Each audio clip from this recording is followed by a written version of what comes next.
All right. So we are joined by Chris Mowery here on Talk with History. You guys, as Jen, if you haven't watched our video yet and you're coming onto this podcast video a little bit later, Jen jokingly says in a video where she's recording with Chris at Shiloh, she jokingly introduces vlogging through history, and she says, you probably know vlogging through history. You're probably just learning about us.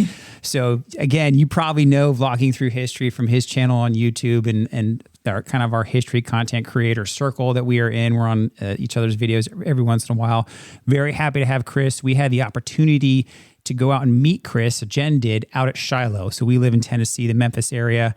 Chris is doing some kind of final wrap up research and a tour out at Shiloh, but also took the opportunity to go out there and show Jen where a couple of his ancestors are buried. So Chris, thank you so much for joining us here on Talk with History, our podcast. So tell us a little bit about yourself. You don't have to talk too much about vlogging through history. Again, hopefully this is your audience watching our video and our audience who already knows you, but tell us about a little bit about your channel, kind of what drove you to write this book that's possibly available right now. I know you have some more details on that, and then the trip out to Shiloh. Yeah. So I majored in history in college, but ended up going into youth ministry instead. I know you're a PK yourself. So, yeah. Oh yeah.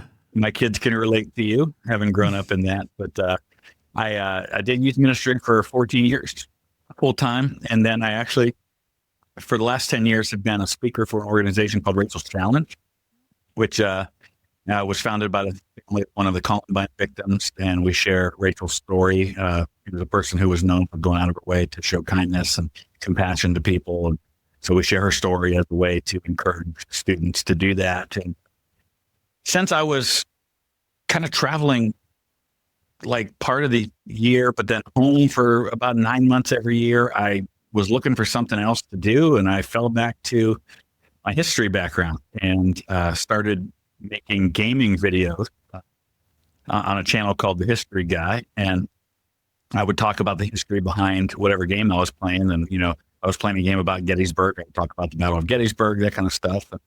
That morphed into doing a channel that was dedicated to, like what you guys, you go to a historic site, talk about what happened there. At least that was the plan, part of vlogging through history. And right about the time I set up that channel, COVID happened. And so now I wasn't traveling. And, when you're speaking to large audiences in a confined space for a living, that's not happening during COVID. So someone suggested that I start doing reaction videos from my home state to other people's history content while we waited for travel to open up. So I did that.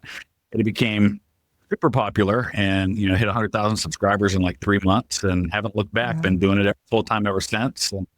And, over time, I started thinking about other things I could be doing now that I was working for myself, and the idea of a book cropped up, and I decided to fall back onto another thing that I'm very comfortable with, which is family history. And so I decided to write a book initially about the 20th Ohio Volunteers, because that was a regiment that I had an ancestor in, my fifth great grandfather, and they were in all the major battles in the Western Theater under Grant, Sherman.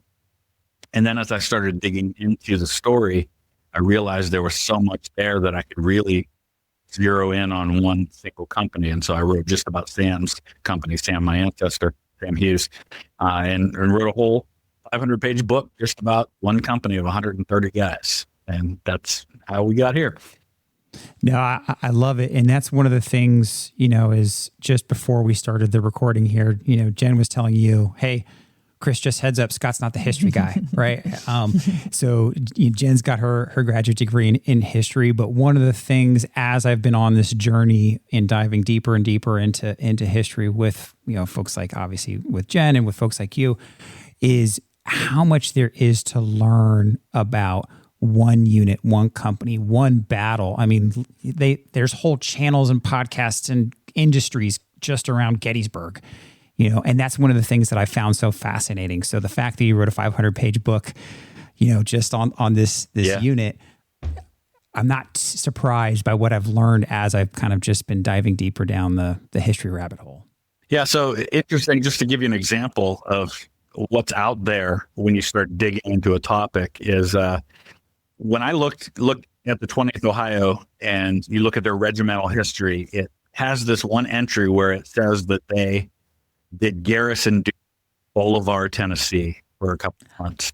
Right. Oh, nice. So you guys know that's not too far from Yeah. you. And that's all it said. It just said they were garrison duty. But as I dug into that, I found this incredible story about a day that a 6,000 man Confederate cavalry raid threatened the Union supply lines at Bolivar, and the 20th Ohio, along with elements of 2 other regiments, about 1,000 guys, went out, fought for 7 hours against 6,000 cavalry, 6-1 odds, and won and drove them off.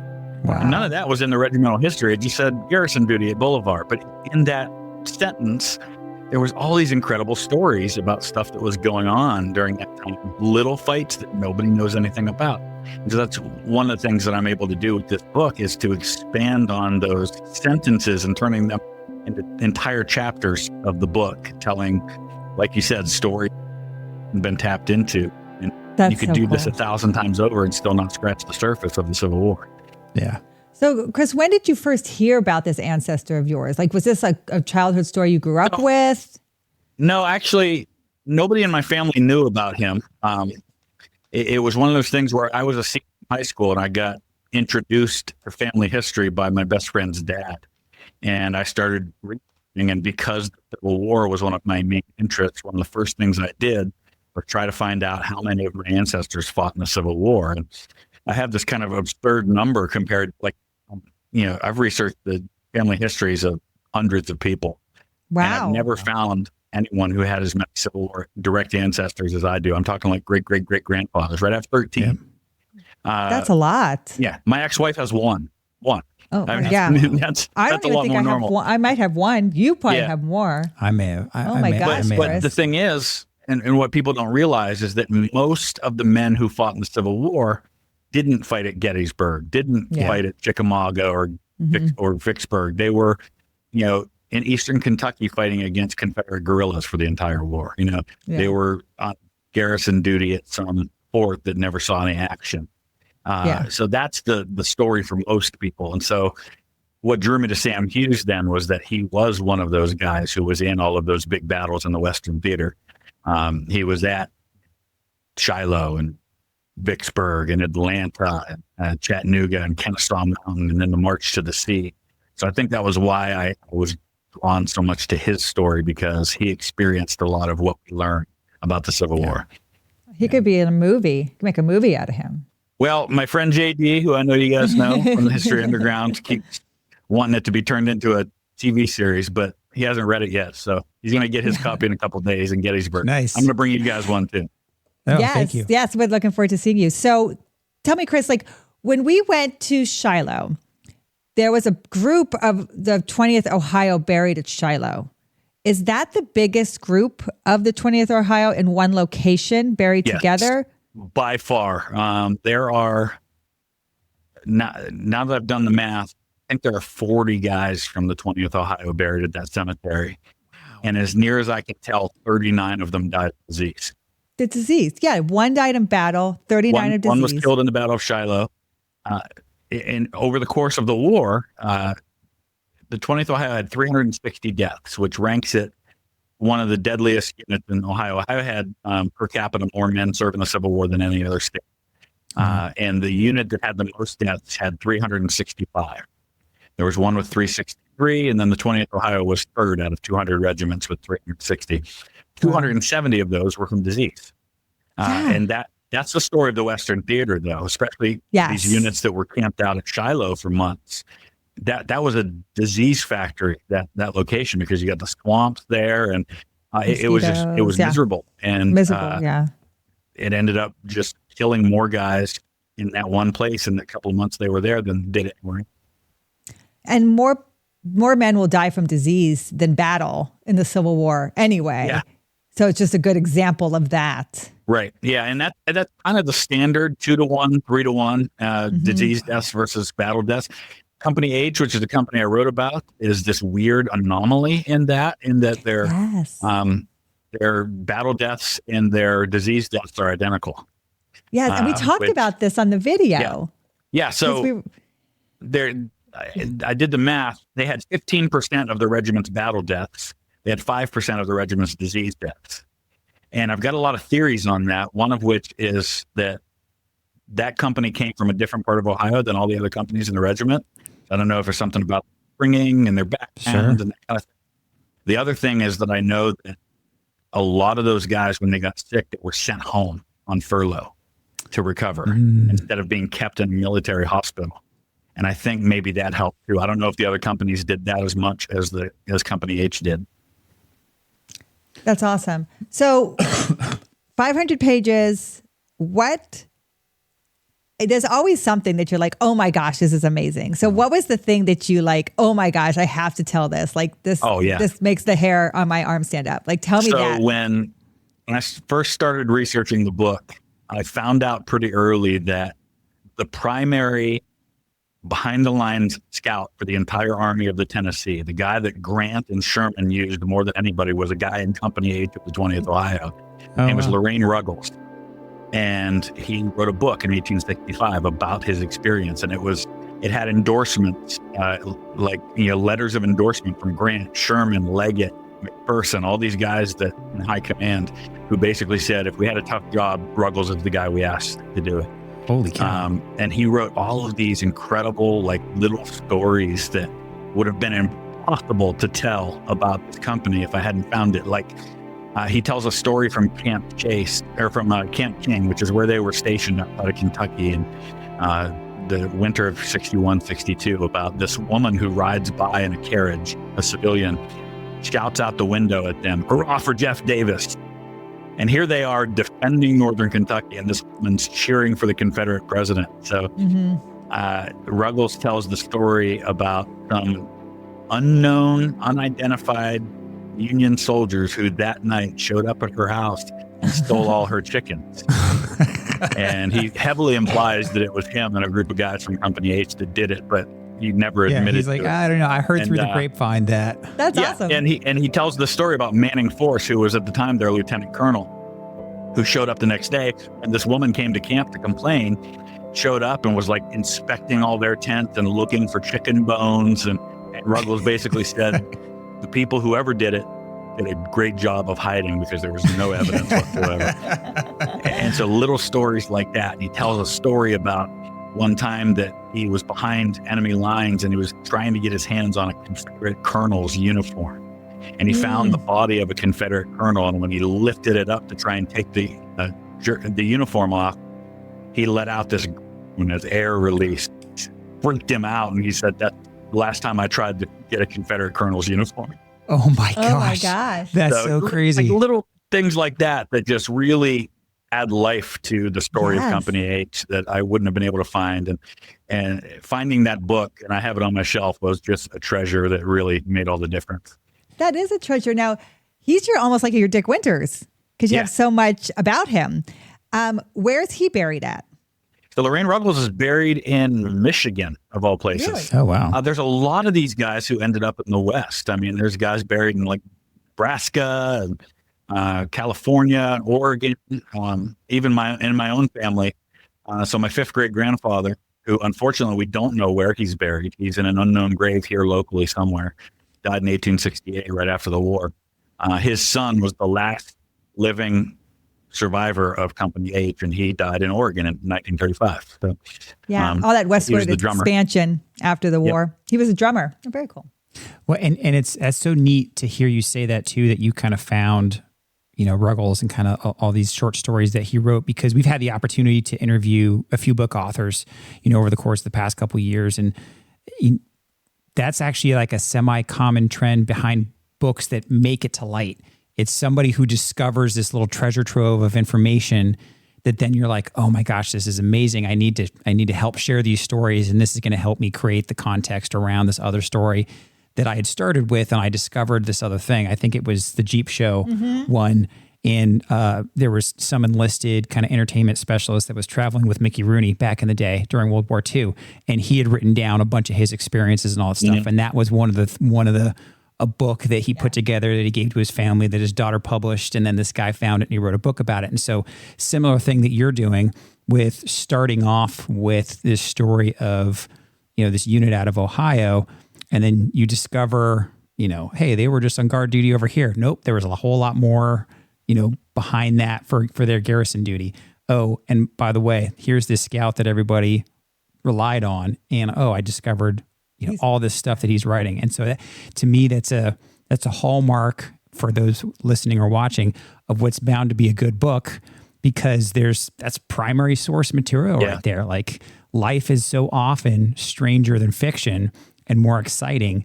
And that's a good note, right? I mean, that's going to be, I think, something that really brings your book to life. Yeah. And that's primary source material is what really is the bulk of this book. One of the other things, Edward Downes, who was the captain who commanded the company for a good bit of the war, wrote letters home to the local newspaper all the time. And I've got all of those letters from the newspaper. Other guys, enlisted men, wrote letters home to the newspaper.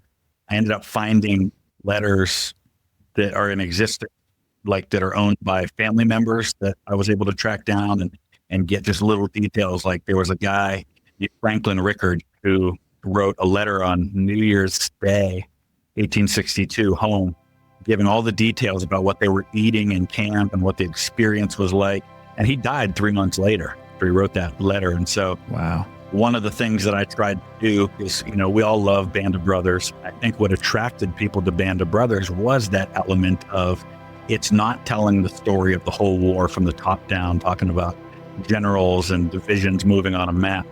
It's a single company of guys that we follow from the time they started training to the end of the war. And we were even interested in learning what they did after the war, because we got connected to these guys and we wanted to know their stories. When one of them died, we felt it.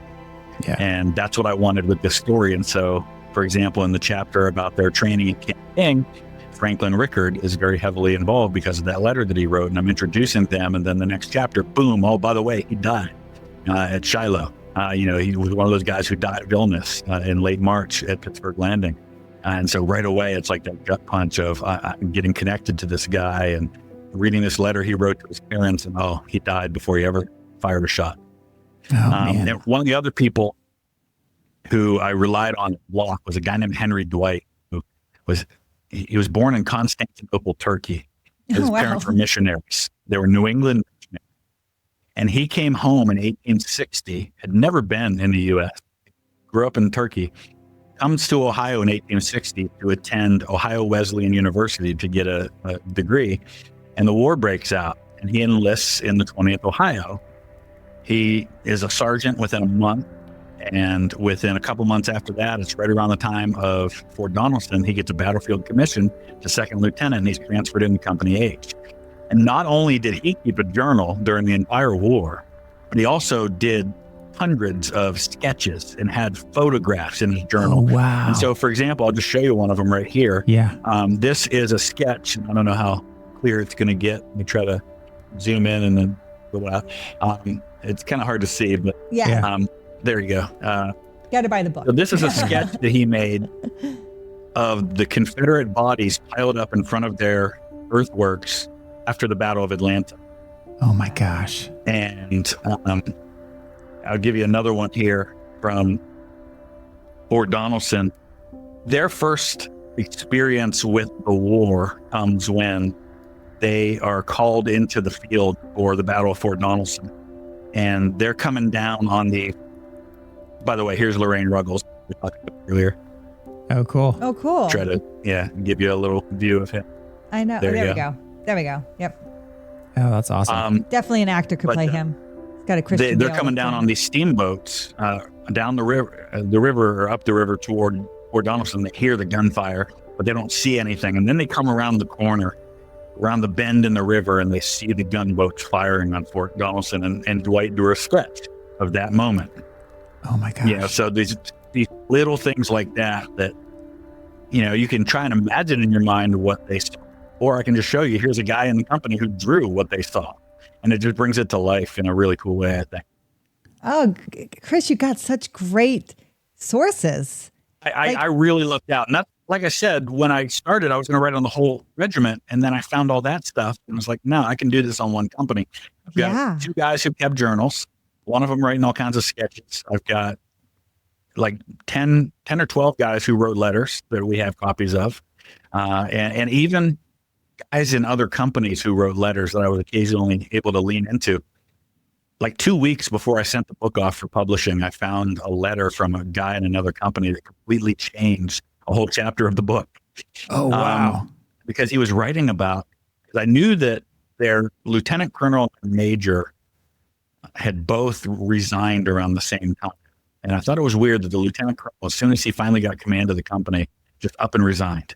Yeah. And the records don't say anything about why he resigned. And then I found this letter from a guy in another company who described how this lieutenant colonel was perpetually drunk, and that even one time they showed out to do like a dress parade in front of everybody, and he couldn't even lift his sword straight because he was so drunk on the field. Oh my gosh. He was quietly encouraged to resign before he led the men in combat. And that I had no idea about the alcoholic connection with that particular lieutenant colonel. And I found that letter 2 weeks before I published the book. So who knows what I'll find that I wish was in there. Yeah, well, and it's one of those things you kind of always, you're never complete. You're just kind of done, right? You kind of eventually just have to send it off. And that's so amazing, because one of the things that I always like to ask folks when we talk to book authors is there anything that you kind of started off believing that as you did your research that you were then, I was proven wrong. And, for good, for better or for worse, right? You started off with, I think this is what happened. And then as you did your research, again, kind of akin to what you were just talking about, you were proven wrong. I was like, I didn't know that. Was there anything else like that as you went through this book? There was one thing that really shocked me, and this is really kind of a macro view of the Civil War, that when I took that micro view of a single company, that I understood a lot better, which was that, just how much, when you look at the muster rolls for a regiment, you see, for example, okay, they've got 70 guys in the company. That doesn't mean that there were 70 of them fighting when they went into battle. At any given time, out of those 70 guys in the company, maybe half of them were available for action in a battle. Because there were guys that were on duty as crooks and wagoners and detached on guard duty for a while, or things like that. When Company H went into the Vicksburg campaign, their captain wasn't even with them. They went into one of their deadliest battles, the Battle of Raymond, without their captain, because their captain was left back at Milliken's Bend in Louisiana guarding the supplies for the division. He was in command of the guards for them. And when you look at the roster of the company, it shows that he was on there. And so I just assumed he was at the Battle of Raymond, for example. But then I dig into his military roles at the National Archives, and I find out, no, he was on detached service. And so I tried to reflect that as much as I could and get an accurate feel for where these guys were.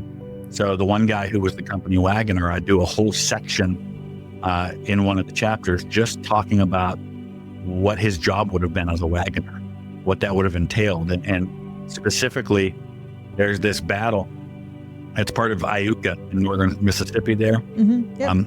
When the Confederates briefly take Iuka and then they're marching away, the Union tried to intercept the Confederate army and cut them off and try to surround them and destroy them. And so they move these guys rapidly into position, and they're fighting this battle, and they're running out of ammo. And so they send a message back that they need ammunition to keep this battle going. And so the 20th Ohio is the unit that is deployed to deliver the ammunition to the front, and they're 28 miles away.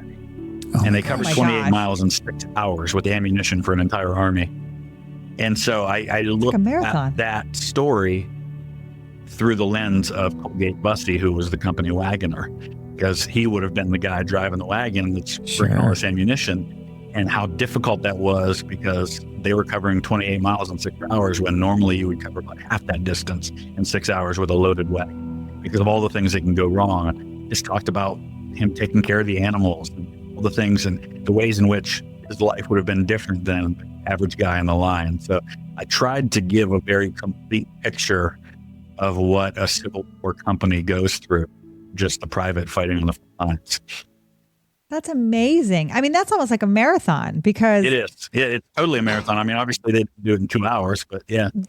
Well, I mean, I can't run it. I ran my marathon in like 5. So which is great. I mean, that's still amazing.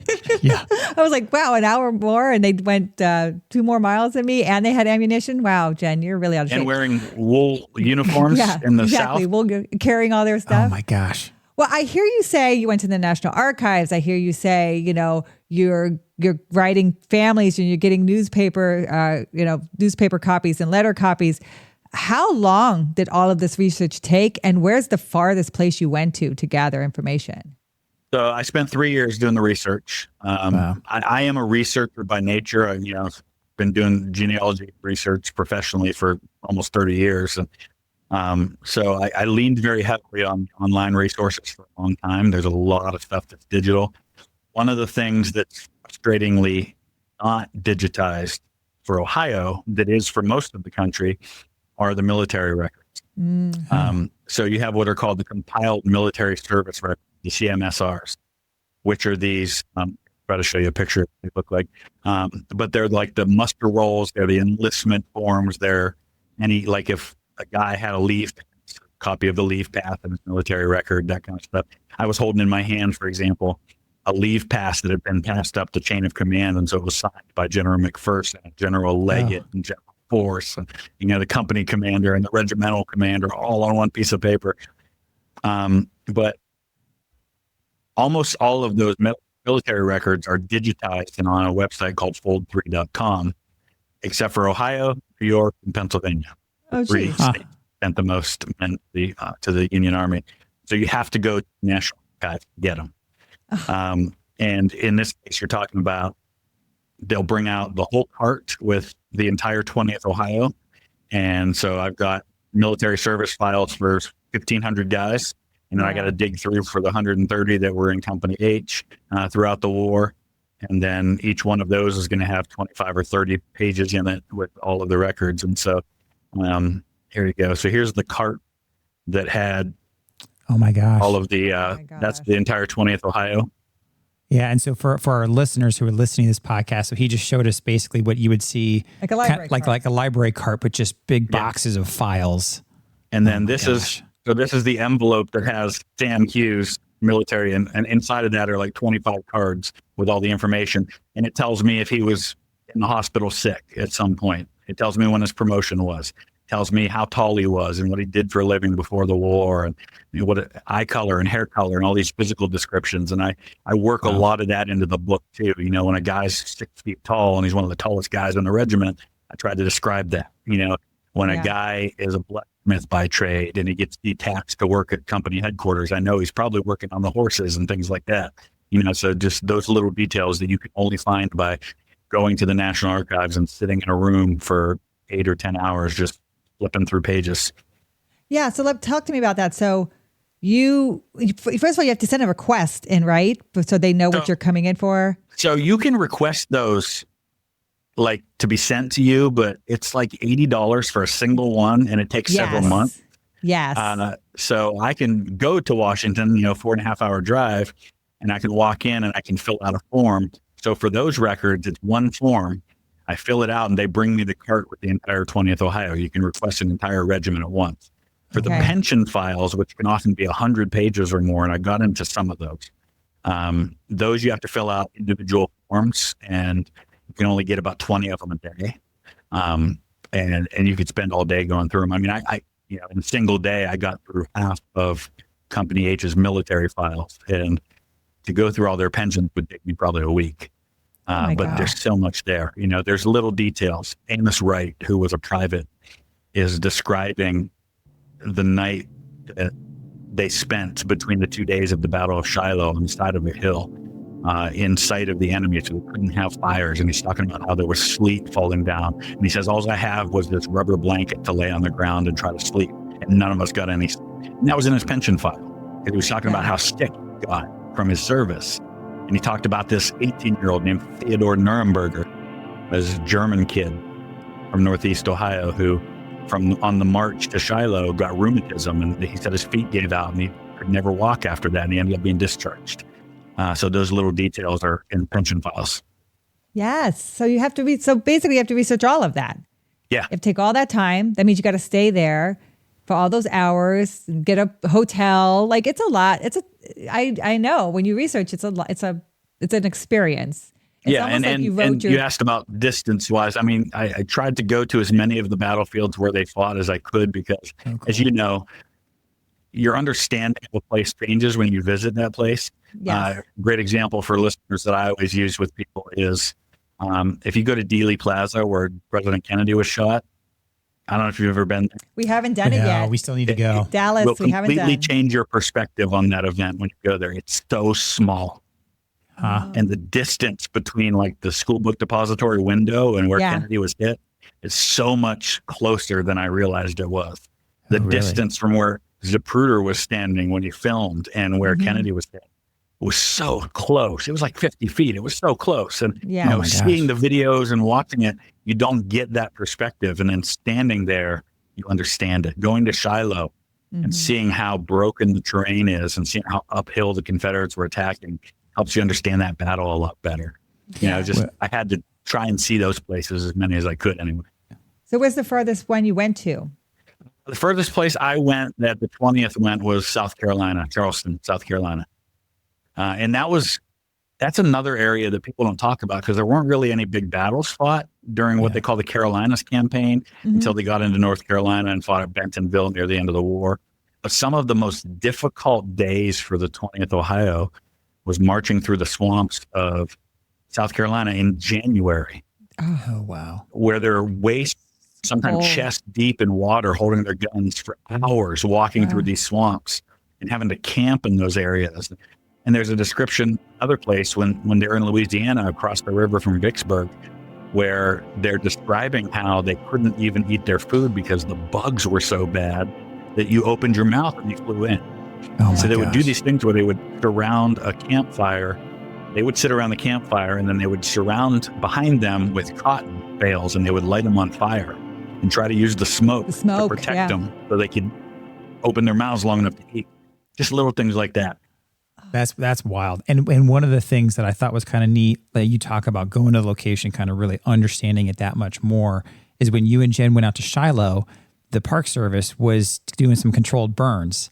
And so it was smoky, like it was smoky everywhere. And so I'm watching the footage. I didn't have the opportunity to go, but I was watching the footage and I remember Jen coming home and she said, it was smoky. They were doing all these controlled burns and both of you guys commented. We were both excited. I was like, that you guys were both excited because this must have been what it looked like, right? Yeah. When they're firing these cannons and the smoke off in the air and all this stuff. And even just from me watching back some of the footage of you guys, chatting and walking around some of the cemeteries, was really neat to see some of that. Yeah. Another one of those things you don't think about is that this is the era of before they had smokeless powder. And so a couple thousand guys firing off a couple volleys and pretty soon you can't see anything. Yep. And you can understand how quickly command and control can break down. You can understand how friendly fire incidents can become much common. There's even description by some of the 20th Ohio guys after a long march, their uniforms looked gray just from all the dust. Sure. And then if you go into battle like that, so stuff you don't think about. Yeah. Now, one of the other things, so you guys, on the video that where Jen and you were talking together, you went to where the 20th Ohio was, but you also went off to another area where you had, I believe, another ancestor there. Was it the only part of the name that I can remember was Robert Duval? Last name, So Andrew Jackson Duval. Yeah. Andrew Jackson Duval. So can you tell us about him? So Andrew Jackson Duval is from an area right around Steubenville, Ohio. So it's about an hour south of me. But he was a brother to my third great grandfather, and he come from a military family. His father, Marine Duval, was a colonel in the War of 1812.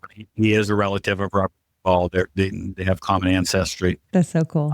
But Andrew Jackson Duval is a really tough-looking dude who.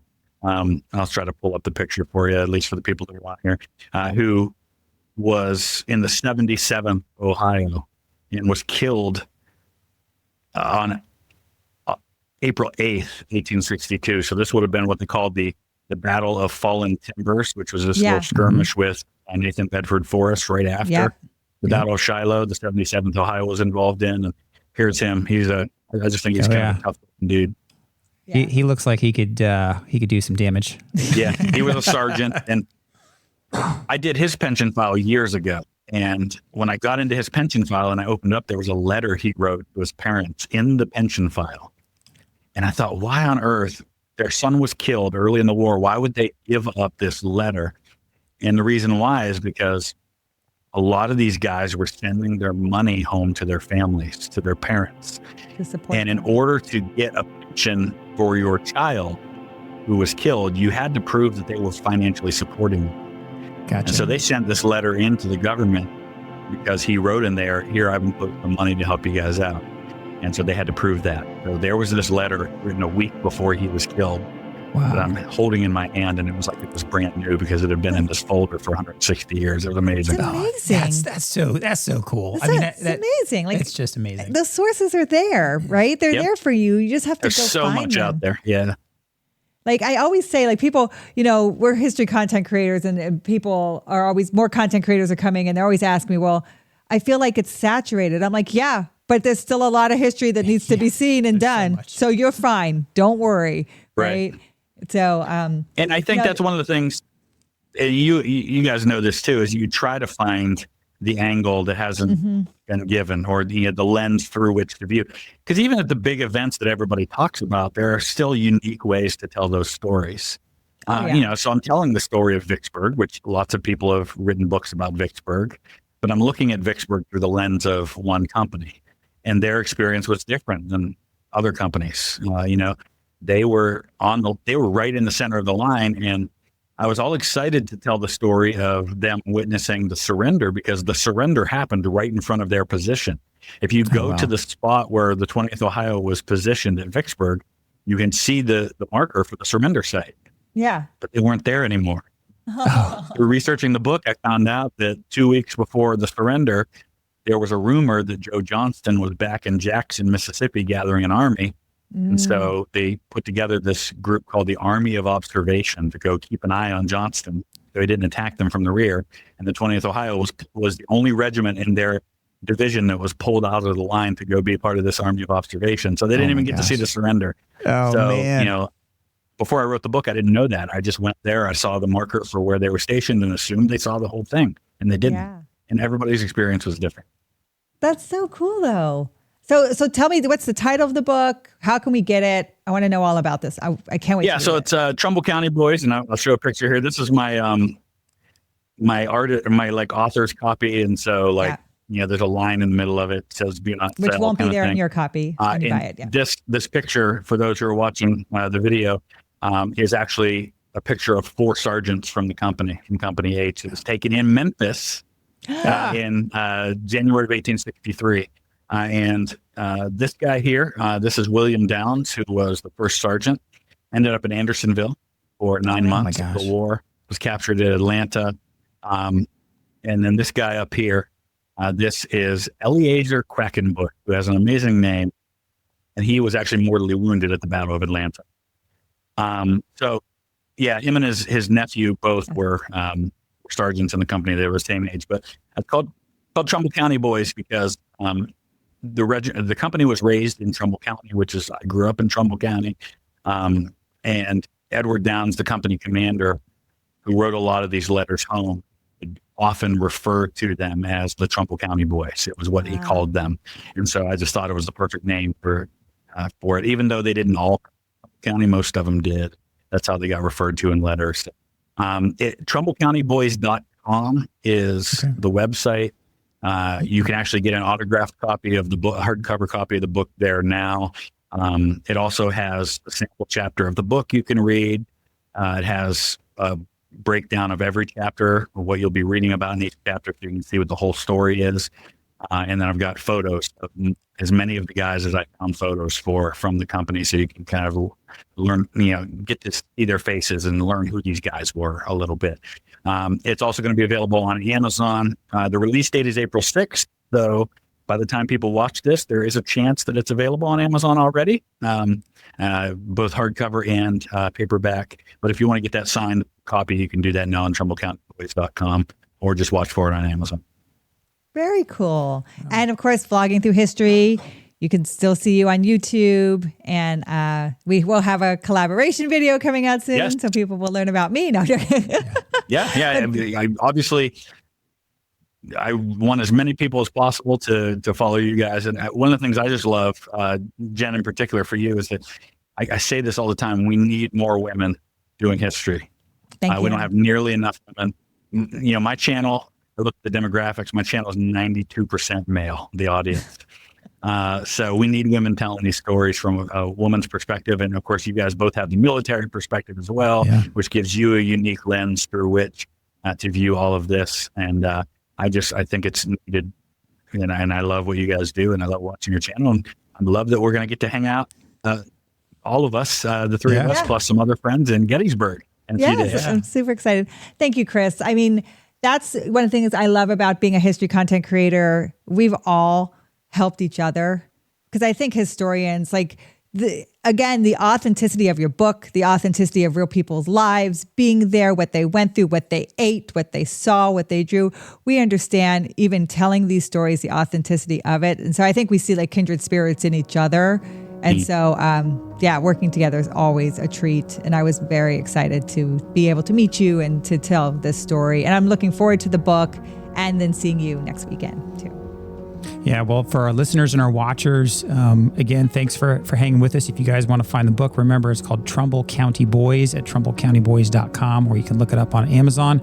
I encourage you guys to go check it out because, again, as the non-history nerd in the part of this conversation, one of the things I enjoy is learning about those stories and those amazing stories and uncovering this stranger than fiction, real life stories, these just amazing things that the researchers and the historians in the room, which is not me, but that you guys uncover. And so it sounds to me like there's going to be plenty of those in this book. So that's Trumbull County Boys. Head over to TrumbleCountyBoys.com, and I'll include links in our show notes, and we'll talk to you guys next time. Thank you. Thank you. Thank you.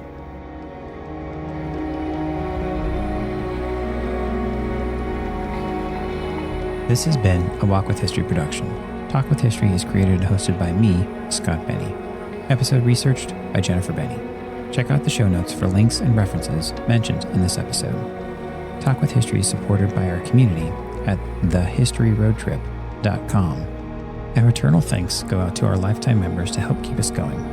Thank you to Doug Liberty, Larry Myers, Patrick Benny, Gail Cooper, Christy Coates, Calvin Gifford, Courtney Sanini, Gene Noah, Larry Mitchell, Tommy Anderson, Susan Sulis, Bruce Lynch, Dino Garner, Mark Barrett, Don Kennedy, and John Simpson.